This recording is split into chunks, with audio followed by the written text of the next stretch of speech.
Good morning, students. Welcome to your English literature class. Today, we are going to do short story An Angel in Disguise by T.S. Arthur. That is chapter 6 from Treasure Trove Books. The objectives are, by the end of this video, you will be able to read and understand the text of pages 77 to 79 of the story An Angel in Disguise. You will be able to understand the meanings of difficult words. You will be able to answer the questions related to the text. Children, we have read summary, theme and characters. Today we'll be reading the text of An Angel in Disguise. The word angel in the title of the story is used for small girl child Maggie. Her mother died and nobody adopted her because of her ill health. However, a kind man, Joe, brought her to his home. His wife, Mrs. Thompson, treated Maggie coldly in the beginning. Afterwards, Maggie's innocence brought love and joy for the Thompson family, thus acting like an angel in disguise for them. Now let us study An Angel in Disguise in detail. Students, open your Treasure Trove textbooks at page number 77. Idleness, vice, and intemperance had done their miserable work, and the dead mother lay cold and still amid her wretched children.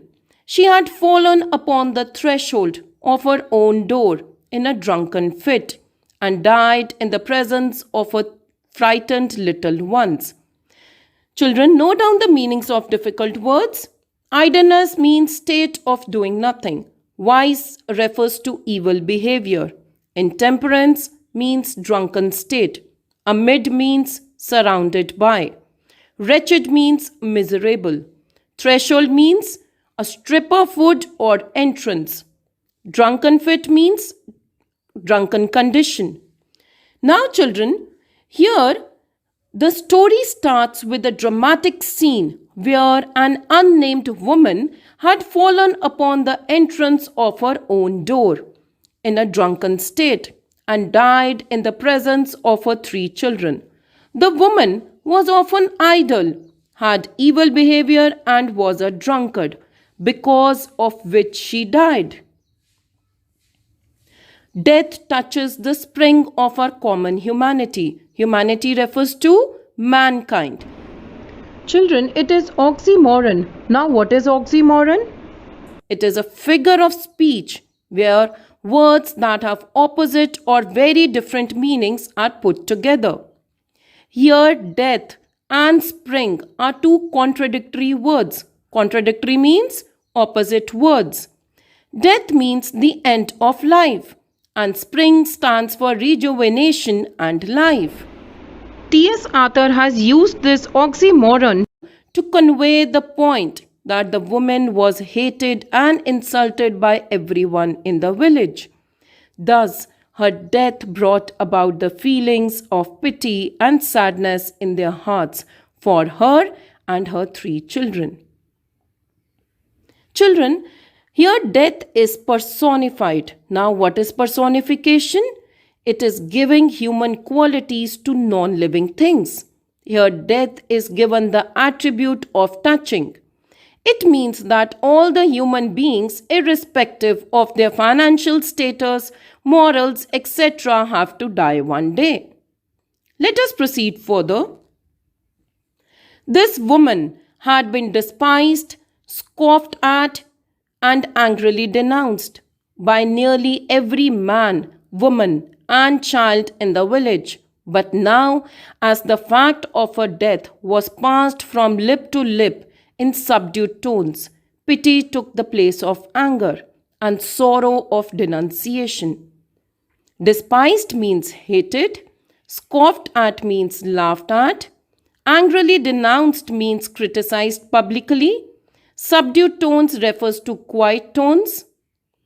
Denunciation means the action of informing against someone. Now here, this woman had been laughed at, hated, disliked by almost everyone in the village. But as soon as the news of her death spread in the village, then children, let us see what happened. People forgot their anger and felt pity. T.S. Arthur has drawn a comparison between seemingly unrelated things: pity and anger, sorrow and denunciation. Now, children, here pity took the place of anger. It is a metaphor. Now, what is a metaphor? It is a figure of speech that is used to make a comparison between two things that aren't alike but do have something in common. The author uses the metaphor. Which metaphor? Yes, pity took the place of anger to show the feelings of people to these children more vividly, means more clearly. Neighbors went hastily to the old tumble-down hut in which she had secured little more than a place of shelter from summer heats and winter cold. Some with grave clothes for a decent interment of the body, and some with food for the half-starving children, 3 in number. Hastily means quickly, tumble down means in a state of decay, secured means saved, interment means the burial of a corpse in a grave. Half-starving means deprived of food. Now here, neighbors of the dead woman went quickly to the small hut where she lived with her 3 children. They have brought clothes for a decent burial, along with some food for 3 half-starving children. So children, have you noticed one thing here? The situation is ironical. Now, what is ironical? It is the expression of one's meaning by using language that normally signifies the opposite. It is ironic to see how the villagers who were filled with so much of bitterness for the woman whom they had hated when she was alive have suddenly developed pity and sympathy for the lifeless body. Of these, John, the oldest, a boy of 12, was a stout lad, able to earn his living with any farmer. Kate, between 10 and 11, was a bright, active girl, out of whom something clever might be made, if in good hands. But poor little Maggie, the youngest, was hopelessly diseased. 2 years before, a fall from a window had injured her spine, and she had not been able to leave her bed since, except when lifted in the arms of her mother. Stout means strong, lad means boy, diseased means sick. So children, in these lines, we are introduced to the 3 children of the drunken woman. Of the 3 children, John, the oldest of 12, was a strong boy who could work for a farmer. Kate, between age of 10 and 11, was bright, active girl who would be quite useful if handled cleverly. But poor little Maggie, the youngest child, was a disabled one. 2 years ago, she had a fall from the window, which injured her spine and made her bedridden child. She could get up from the bed only if her mother lifted her. Children, reading these lines, we are strongly filled with deep pity and sympathy for the child. Let us proceed further. What is to be done with children? That was the chief question now. The dead mother would go underground and be forever beyond all care or concern of the villagers. But the children must not be left to starve. Chief question means main or important question. Underground means buried. Forever beyond means away. Starve means die of hunger. Now, the important question for the villagers was, what is to be done with the children? The dead mother would be buried, and the children couldn't be left alone to look after themselves. After considering the matter and talking it over with his wife, Farmer Jones said that he would take John and do well by him now that his mother was out of the way, and Mrs. Ellis, who had been looking out for a bound girl, concluded that it would be charitable in her to make choice of Katy, even though she was too young to be of much use for several years. Considering means looking into the matter. Do well means with the fact that he can work. Out of the way refers to no longer alive. Bound girl means domestic helper. Children, after understanding the depth of the sad situation, Farmer Jones decided to adopt John because he was strong and sturdy and could help him in the farms. Mrs. Ellis, who had been looking for domestic helper, concluded that it would be charitable to take Kate because she knew that Kate could serve her, but pretended before others that Kate was so young that she could not be much useful to her for many years. Children, here we notice that it is a polysyndeton. What is polysyndeton? It is a stylistic device in which several coordinating conjunctions are used in succession in order to achieve an artistic effect. Now, children, in the sentence, and do well by him and Mrs. Ellis, who had been looking out for a bound girl, we noticed that in these lines, and is repeated to give an artistic effect. And is a coordinating conjunction, so it is a polysyndeton. I could do much better. I know, said Mrs. Ellis.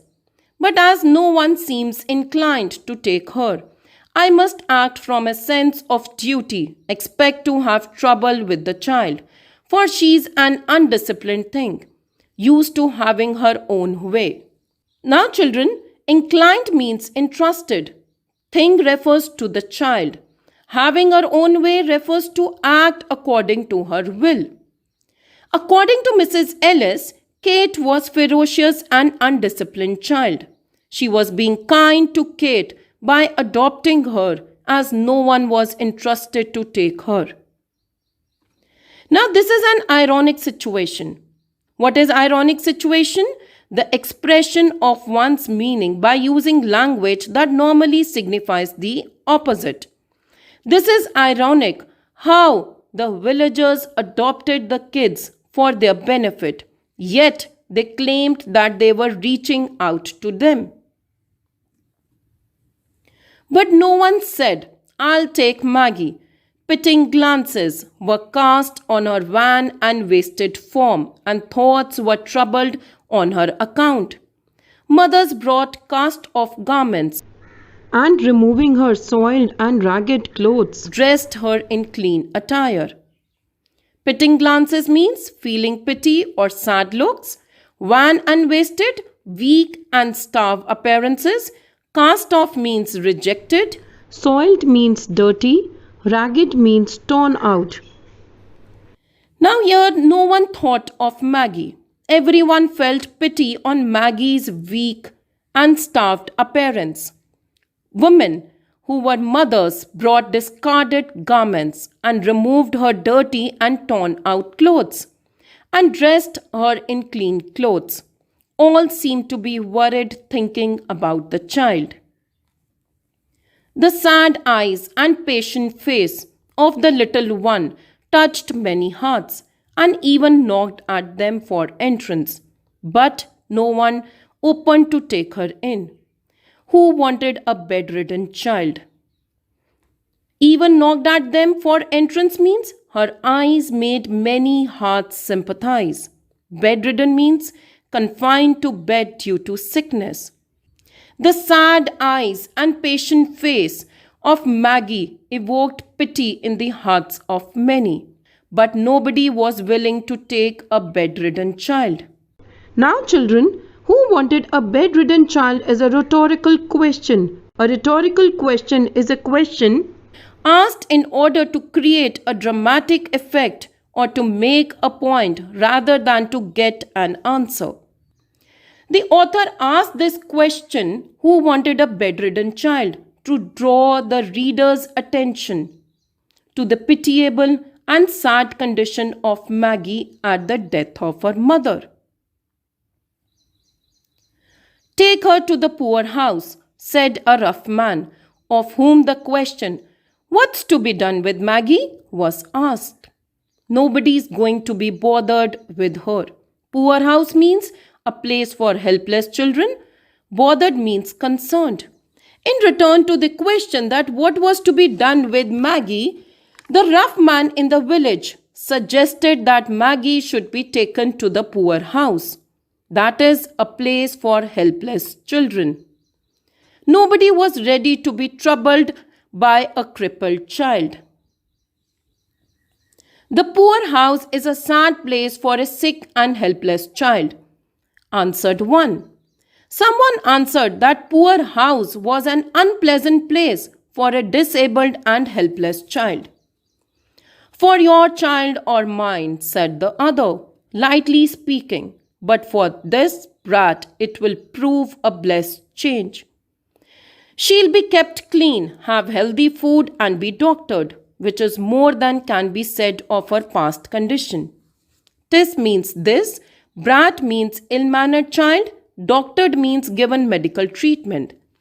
The other villagers said that poorhouse must be sad place for a normal child, but for Maggie it would prove a blessed change, as there she would be kept clean, she could have healthy food and be given proper medication, which could be better than her past condition when her mother was alive. Let us proceed further.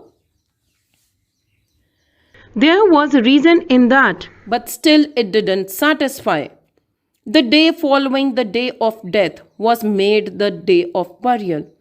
A few neighbors were at the miserable hovel, but none followed dead cart, as it bore the unhonored remains to its pauper grave. If Maggie would be sent to a poor house, she would be taken better care of. But this reason was not sufficient enough to send her to the poor house. The next day to the death was a day of burial.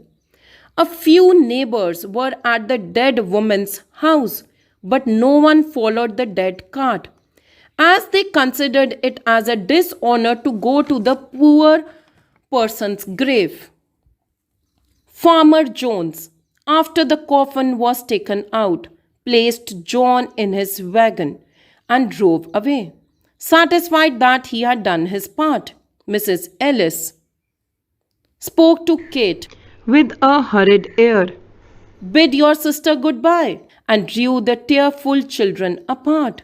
Ere scarcely their lips had touched in a sobbing farewell. Wagon means cart, done his part means done his duty, hurried air means quick speed, bid means offer, ere means before, scarcely means hardly or barely, sobbing means crying. After dead woman's coffin was taken to the grave, Farmer Jones took John in his cart and drove away, thinking that he has done his duty by adopting John. Mrs. Ellis quickly spoke to Kate to say goodbye to her sister. Children, who was her sister? Yes, Maggie. Mrs. Ellis didn't let even the orphaned sisters, whose eyes were full of tears, to bid farewell to each other peacefully. Hastily, others went out, some glancing at Maggie and some resolutely refraining from a look, until all had gone. She was alone, just beyond the threshold. Joe Thompson, the wheelwright, paused and said to the blacksmith's wife, who was hastening off with the rest, "It's a cruel thing to leave her so." Hastily means quickly, glancing means looking, resolutely means firmly, refraining means stopping oneself from doing something. Wheelwright means a person who makes or repairs wooden wheels. Hastening means quick to do something. Other neighbors went out quickly. Some looked at Maggie and some avoided to even look at her until all had gone. She was all alone. Joe Thompson, who was a wheelwright, was standing beyond the entrance. He felt it bad to leave Maggie alone in such a condition. So he said to the blacksmith's wife, who was in a hurry to leave the house, that it was an inhuman deed to leave such a child all alone. Then take her to the poorhouse. She'll have to go there, answered the blacksmith's wife, springing away and leaving Joe behind. Springing means running.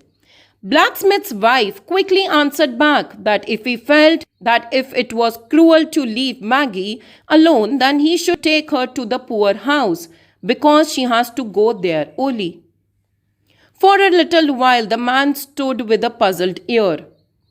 Then he turned back and went into the hovel again. Maggie, with painful effort, had raised herself to an upright position and was sitting on the bed, straining her eyes upon the door out of which all had just departed. A vague terror had come into her thin white face. Puzzled ear refers to confused or bewildered. Upright position, sitting straight, straining her eyes, trying very hard to see. Departed means left. Vague means unclear. Terror means state of fear. Now, children, for some time Joe Thompson stood in a confused state. He went back into the hovel, that is a small hut. Maggie, with painful effort, raised herself to the sitting position. Her eyes depicted the pain and horror of being alone. Her face appeared pale. She was looking at the door out of which everyone had left. Children, a vague terror had come into her thin white face. White face is a metaphor. Now, what is a metaphor? It is a figure of speech that is used to make a comparison between two things that aren't alike but do have something in common. White face is a metaphor to show Maggie's inner condition, to show her paleness. "Oh, Mr. Thompson," she cried out, catching her suspended breath. "Don't leave me here all alone." Though rough in exterior, Joe Thompson the wheelwright had a heart, and it was very tender in some places. He liked children and was pleased to have them come to his shop, where sleds and wagons were made or mended for the village lads without a draft on their hoarded sixpences. Catching her suspended breath means trying to resume breathing normally after a physical activity. Rough means rude. Exterior means external appearance. Tender means soft. Pleased means happy. Sleds means snow vehicle. Wagons means carts. Mended means repaired. Draft means bill. Hoarded means stored. Sixpences, children, refers to sixpence, a coin worth 6 old pence. Joe Thompson, the wheelwright, was rough in outer appearance, but had a soft heart. He liked children and was happy to have them at his shop, where carts were made or repaired for the village boys without asking them for any money. Here, children, hoarded sixpences refer to the money the children had saved. "No, dear," he answered in a kind voice, going to the bed and stooping down over the child. "You shan't be left here alone." Then he wrapped her with a gentleness almost of a woman. in the clean bedclothes which some neighbor had brought, and lifting her in his strong arms, bore her out into the air and across the field that lay between the hovel and his home. Stooping means bending, shan't means shall not. Into the air means out of the hut. Hovel refers to a small hut. Joe Thompson went to the bed and bent down and told Maggie in a gentle voice that she would not be left alone. Then he covered her up in sheets brought by some neighbors, just like a woman who possesses the quality of gentleness. Gentleness almost of a woman is a metaphor. A metaphor is a figure of speech that is used to make a comparison between two things that aren't alike but do have something in common. The metaphor, he wrapped her with the gentleness almost of a woman, is used to show that Mr. Thompson, in spite of being a man, can have tender parental feelings like those of a mother. He took her tenderly into his arms, left the house, and went across the field, which was between Maggie's house and his own house. Children, I hope the text is clear to all of you. Homework for you is do the work sent to you in your SNAP homework. Thank you, children.